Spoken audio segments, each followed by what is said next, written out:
Alright, hey, what's going on YouTube? This is Keith with Less Magic, More Gathering, and we got another deck tech for you today. Had a request on Twitter for either, Etrata or Divine Visitation. So we went ahead and did a Divine Visitation deck. Now, you know how we do things a little different than everybody else usually, and that's what we kind of tried to do here. So, just so you know, Divine Visitation can be stuck into almost any, green-white tokens deck or black-green saprolings or, any of those decks usually have a card or two that you can just take those out and stick Divine Visitation in, and it's going to do good stuff for you. So, that being said, here's the way we went about doing this here deck. We're just going to start at the 1-drops and move our way up, and it kind of gets a little crazier as we go. So, basic stuff here at the start. We got 3 copies of Hunted Witness. 1-drop, 1/1. When it dies, it creates a 1/1 soldier creature token with lifelink. So here in the early game, we're just trying to get stuff out there that's hopefully going to be able to block for us and keep us alive until we can start producing angels. So we got 3 copies of the Hunted Witness. Now, hold on. Let's go back. That being said, we also want to have stuff that when we can produce angels is still going to be a good card, So, Hunted Witness, you just attack with it, and they'll either take that damage or they'll, at some point, they're going to have to stop taking that damage. They're going to block this, it's going to die, you're going to get a 4/4 angel. So, all of these cards have some kind of purpose in the early game and in the late game once we get the Divine Visitation out there. Legion's Landing, same thing. 1-drop, put it into play, you get a vampire, and then once you get to the point where you can flip this, you can start pumping out vampires, or if you've got the Visitation out there, you can start pumping out angels. And if you're pumping out angels, you're getting really good value out of this. So they pair really well together. We also got 3 copies of Fungal Infection, just some early game removal against aggro and things like that. And then again, late game, you can give something -1/-1 and create a 4/4 Flying Vigilant Angel token for 1 black. Hello, thanks. Yeah, that's good stuff. We got 3 copies of Martyr of Dusk. That's our first 2-drop. When it dies, you get a vampire or an angel. We've got 2 copies of Doom Dissenter. This is a 2-drop 1/1. When it dies, you would normally create a zombie. Hopefully, you're creating an angel. But if not, all of these creatures are going to have some way of producing tokens for us. We got 2 copies of Amara, Soul of the Accord. Just another way to be able to pump out some tokens and hopefully some angels later in the game. We've got Saproling Migration. This is either a 2-drop that creates 2 1/1 green Saprolings or a 6 that creates 4 tokens. So 4 4/4 Flying Vigilant Angel tokens for 6 is really good value. Really good. Really good. So, if we can hang on to these until we get Divine Visitation down, that's probably better. Sometimes, though, you just need blockers. You need creatures out there to help get in the way so you don't die before you get to the late stages here where we want to be. We got 2 copies of Deathbloom Thallid. When it dies, you create a Saproling. It's a good, it's a 3-drop 3/2, so it'll die to things like Shock and Lightning Strike, but it's still a halfway decent body. It'll be a good blocker for you until you can turn it into an angel. Jungleborn Pioneer creates a 1/1 blue Merfolk, hexproof Merfolk when it comes into play, or a 4/4 angel. As you can see, I think every card that we've looked at so far has some way of producing tokens. So that's the main purpose here. Squire's Devotion, 3-drop enchantment. When it comes into play, you create a 1/1 white vampire creature token, and then this gives a creature +1/+1 and lifelink. So while I know that at the beginning of the game we're going to take some beats probably, once we get the Divine Visitation down, we can put this on one of our angels and create another one at the same time and get some lifelink. So we'll start having some ways to get some life back. We've also got Leonin War Leader, 4-drop, 4/4. When it attacks, you create 2 angels. Nah, just kidding. You create 2 1/1 white cat creature tokens with lifelink that are tapped and attacking. So, you know, decent card on its own. You pair it with Divine Visitation and it gets really good. Nice thing is this curves out really well. If you play your Leonin War Leader on 4, then you can put your Divine Visitation down and attack with it on 5. So that's good. I mean, that gets you 2 angels right off the bat. And I think that the rules on the cards, since this says that it creates 2 cat creature tokens with lifelink that are tapped and attacking, your angels will be tapped and attacking. Even though they have vigilance, the card says that those are tapped and attacking. Therefore, your angel tokens will have to be tapped and attacking for that turn. But still value, still good value. Next, this is like the dream. We've only got 1 copy of Josu Ves, Lich Knight. You can cast it as a 4-drop, 4/5 with Menace, which is good by itself, no doubt about it. But if you can get the mana, if you can hold off and save your mana, get your Divine Visitation down, and cast this with the kicker cost, you're going to create 8 4/4 flying, vigilant, angel creature tokens. So that's the dream. It'll probably never happen, but it's good to dream. Have that card in there just in case you get there. Also, another kind of dream card. We've got 1 copy of Alinda the Dusk Rose. Whenever another creature dies, you put a +1/+1 counter on it, and then when she dies, you create X 1/1 white vampire creature tokens with lifelink, where X is her power. So the goal is, you get a bunch of our little creatures out there, kill them off, build Alinda up really fast, and hopefully be able to kill her off. Or, just keep blasting your opponent with her if she gets big enough. But obviously, they're going to try and get rid of her, and then you're going to get a bunch of angel tokens for it. Another kind of a dream card, but if you can get it to work out right, very, very valuable. Next, we've got 2 copies of Conclave Cavalier.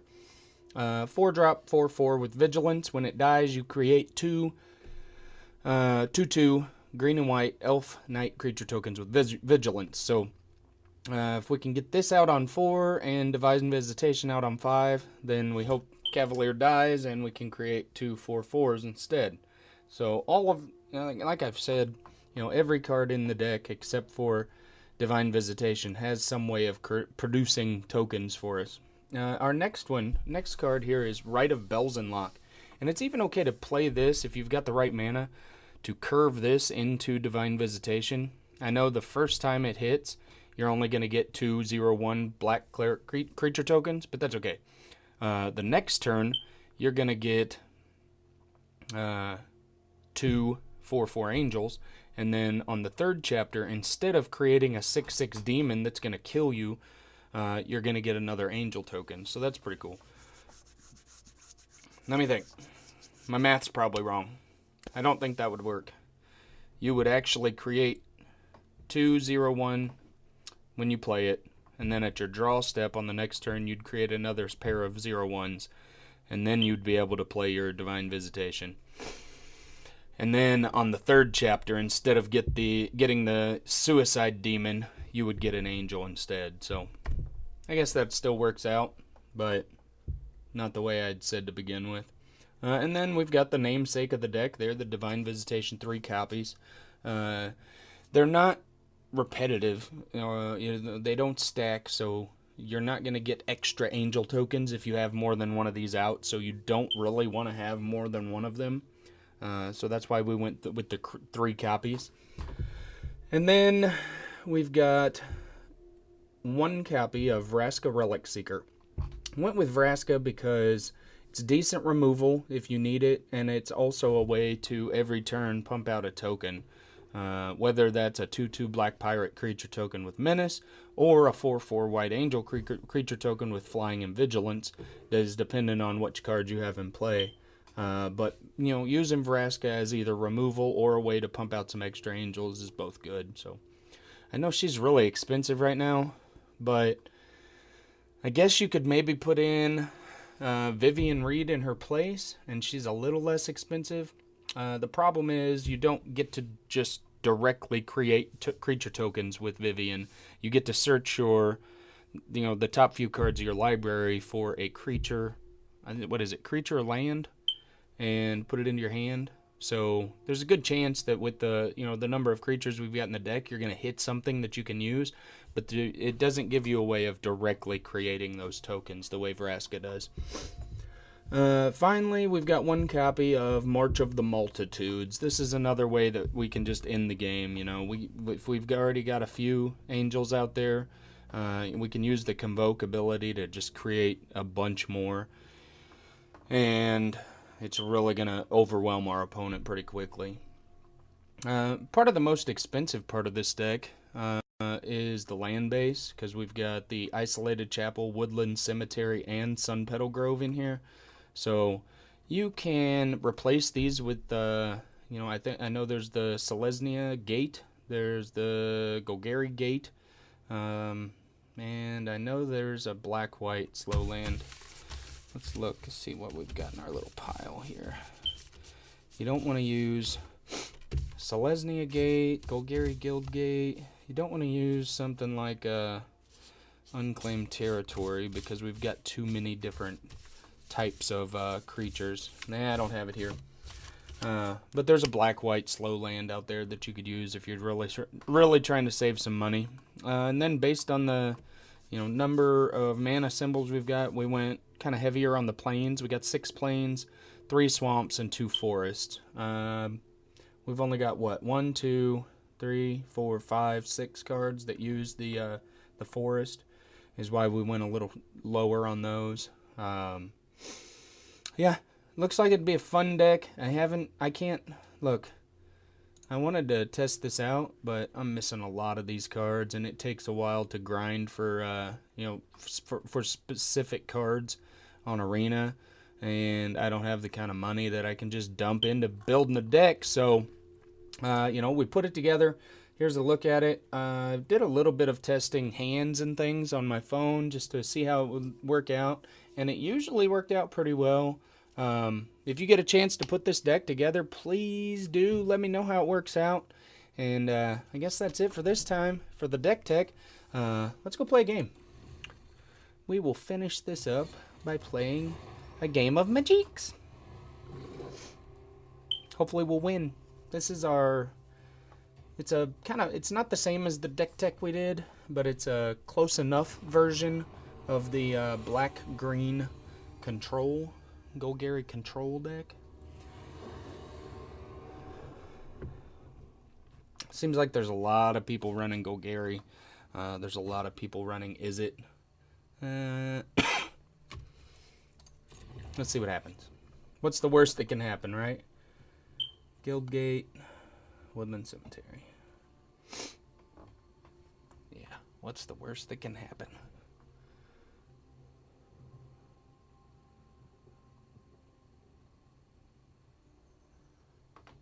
Optimus Brady, are you there? It's your go.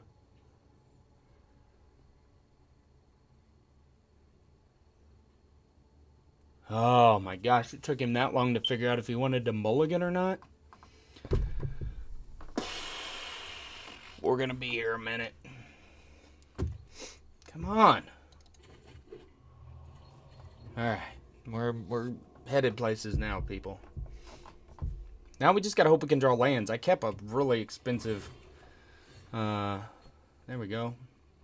I kept an expensive hand. 3 4-drops, 2 6-drops. Yep, take a look at my swamp. That's just a regular old swamp. Thanks for looking, though.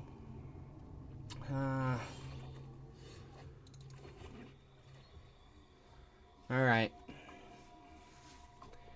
So Optimus Brady is clearly playing some kind of control. It's going to be a long game. A long game of us just sitting here, hanging out.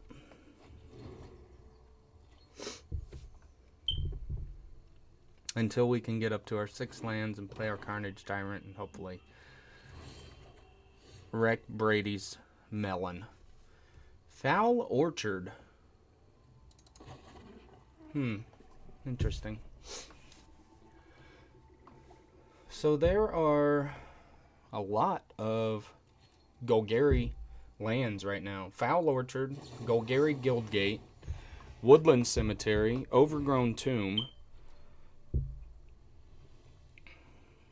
That's crazy. I had no idea there were that many.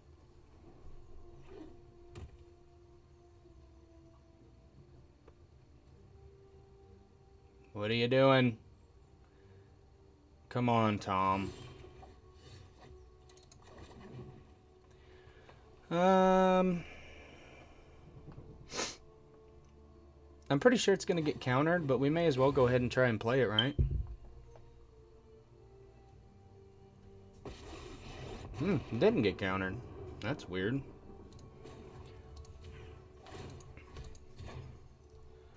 Okay.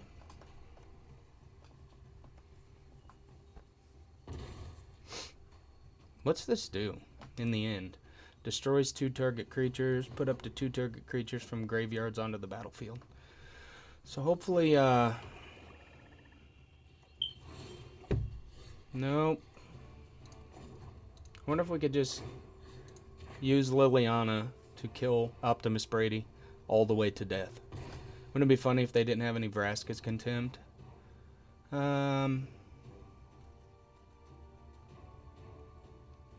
They didn't counter the last one. Do you think this one would get countered?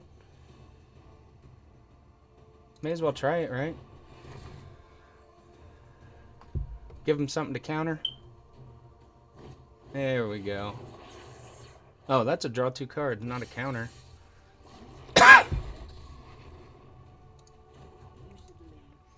We're not going to destroy anything. We're just going to pump her up. Giving our opponent some targets for Vraska's Contempts and things. I'm not really sure what we got going on here. Card draw and life gain. That won't win you anything.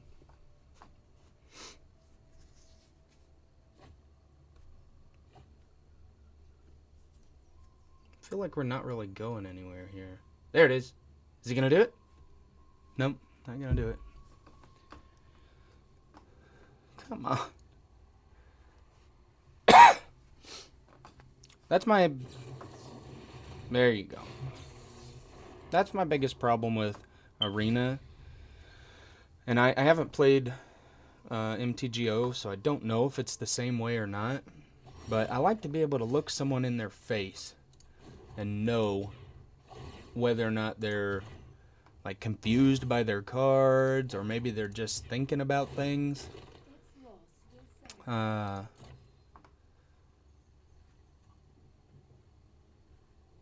But just not knowing and sitting here waiting for someone to figure out what they're doing. I try and keep the pace going, but it seems like sometimes people just sit around, you know. There you go.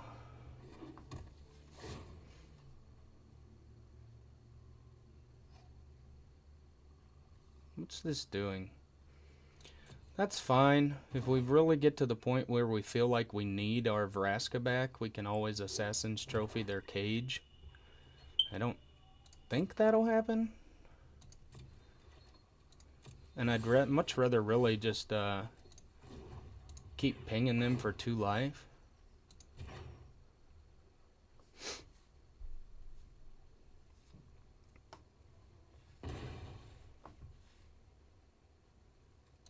And passing the turn. I mean, it's nice we can Assassin's Trophy at the end of their turn. If they cage our Liliana, we could get it back that turn.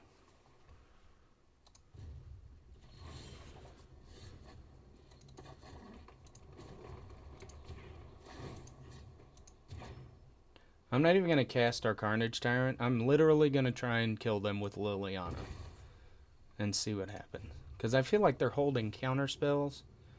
I mean, obviously, that's not going to do anything against a Carnage Tyrant, but any of this other stuff. I What are we doing? We can easily kill this, right? Yeah, because even if they try to make it hexproof, we've got enough that we can put on the stack. Let's see who he tries to attack here.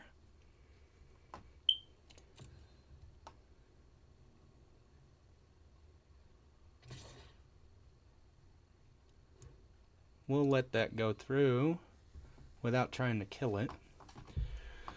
And then next turn, let's see, blue, blue, blue, blue, blue. There we go. We needed them to get rid of that one blue. Wait, what is this? Discard a card until end of turn. It becomes hexproof. Ooh, boy. So what are we gonna do? What are we gonna do?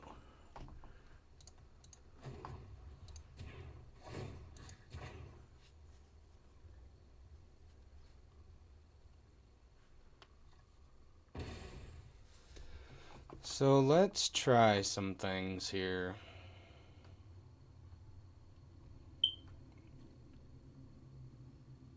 Or do we just put out our... Let's just put out our Carnage Tyrant and make him block with it.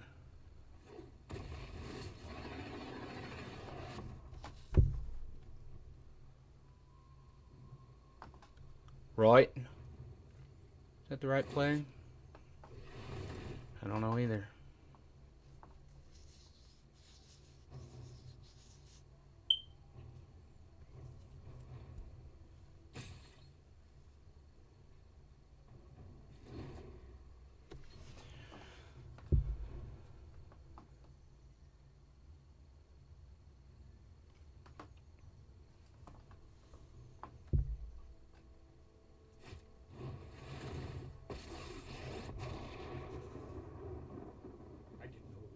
Stand by and watch. This is an interesting matchup. I think I see why this guy was having so much trouble figuring out what he was going to do. Because this is a very strange deck he's playing. Let's see if he swings with his Chromium.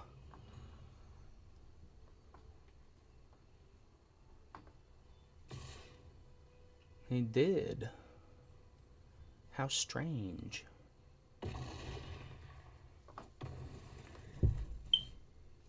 How strange.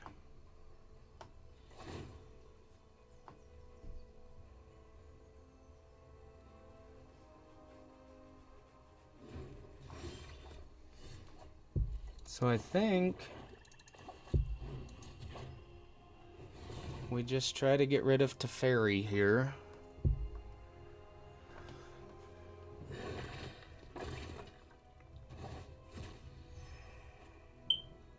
And then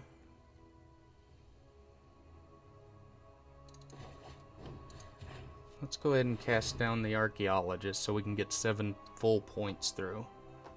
He'll draw, I would assume.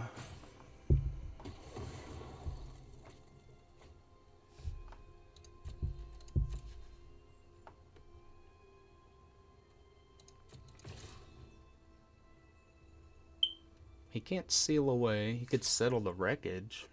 Meh. That's the one.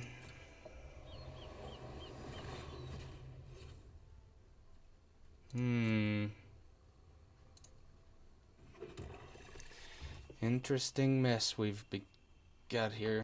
Huh? What are we doing? Next turn, I guess we'll play some things.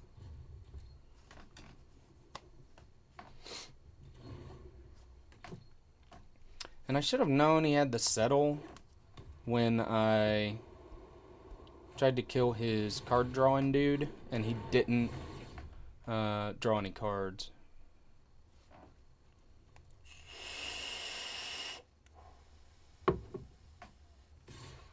Can't cast instant or sorcery spells during our next turn. But we can cast a couple of Chupacabras and a Planeswalker. So, what's the cheapest way here? What do we have? We got 6, 7, 8, 9. We've got 9 mana. So,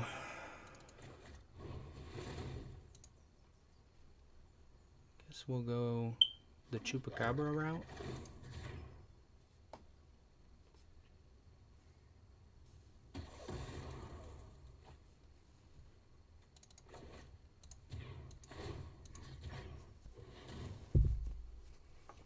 See if we can get him to discard his hand here. Because I can reveal Tetsamok as many times as I need, and every time he has to discard a card to make it hexproof.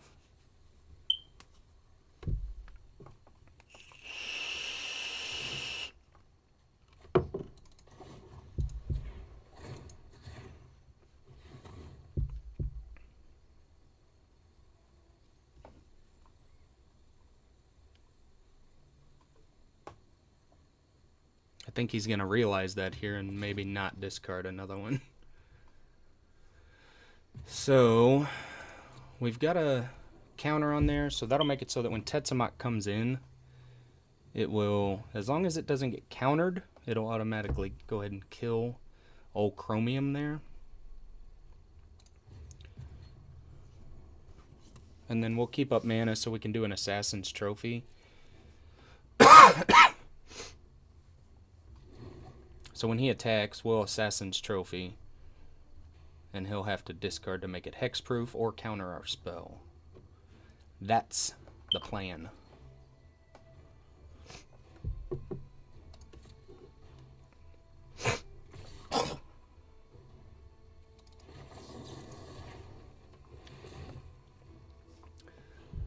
So he can counter it, or he can discard a card to make his dude hexproof, but if he does, it becomes a 1/1, and then we can just block it with the Chupacabra.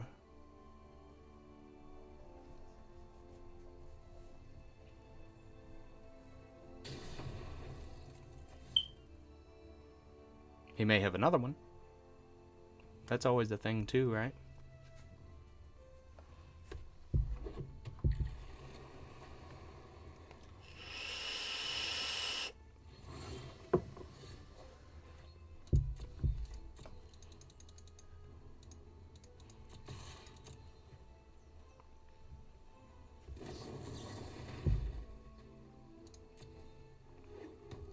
Sure. Sure.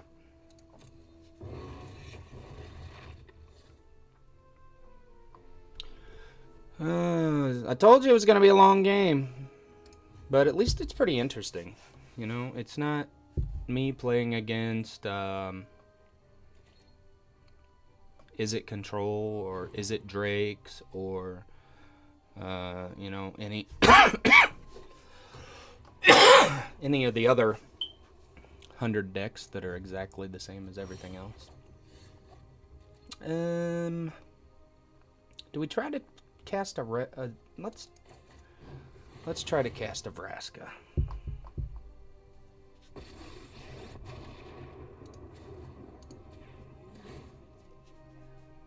We'll see what they got.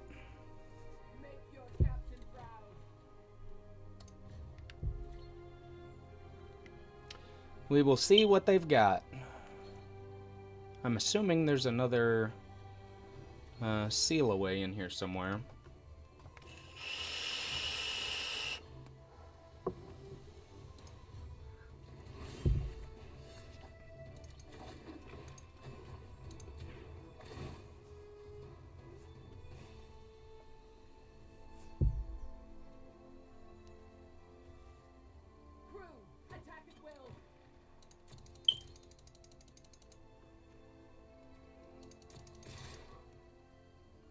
May as well try and get some stuff out of their hand.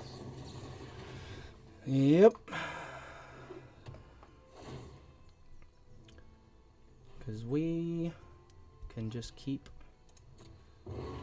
creating these.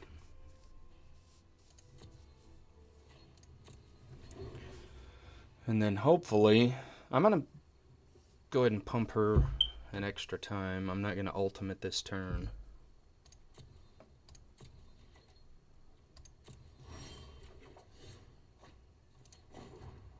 Because we have no threats. So. And they've got no answer now.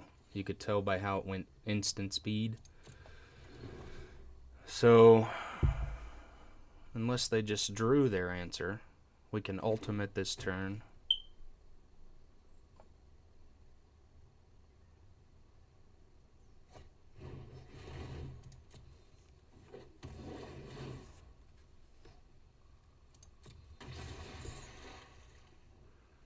So,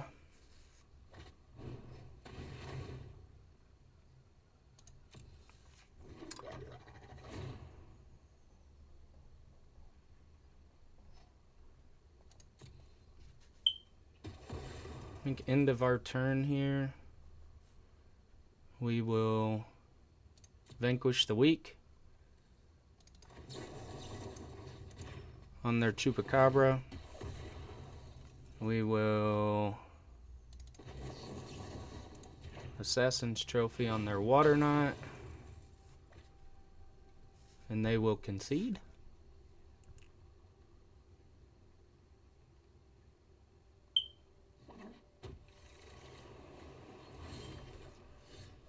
Let's see what happens.